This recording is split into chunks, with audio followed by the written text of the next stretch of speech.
Welcome to Decode Chinese Characters, where we treat one of the world's most common language fears, Hanzi phobia. Where are you from?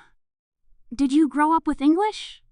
Or maybe Spanish, French, Arabic, or Russian?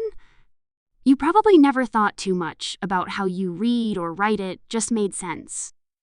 Around the world, most people use alphabetic languages. For example, in English, some words are short and simple like dog.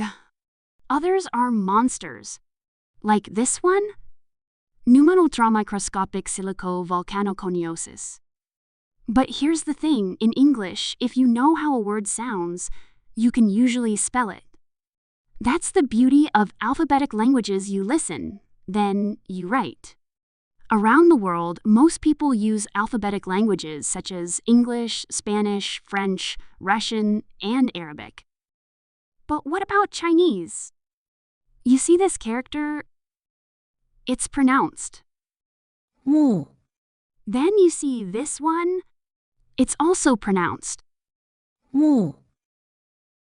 Wait, what?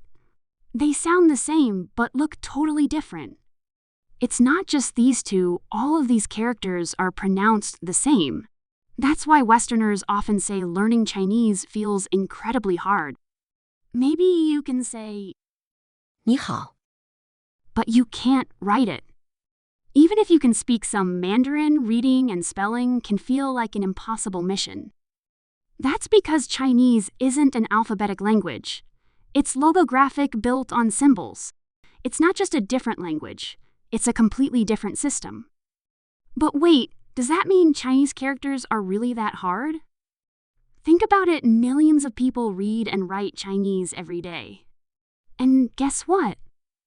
They all started with 0 characters, just like you. Here at Decode Chinese Characters, we break them down visually, logically, and enjoyably. Whether you're a beginner, a language lover, or just want to impress your friends with something cool, this channel will surprise you. And soon, you'll be yelling, "Oh no, Chinese, is this crazy simple?"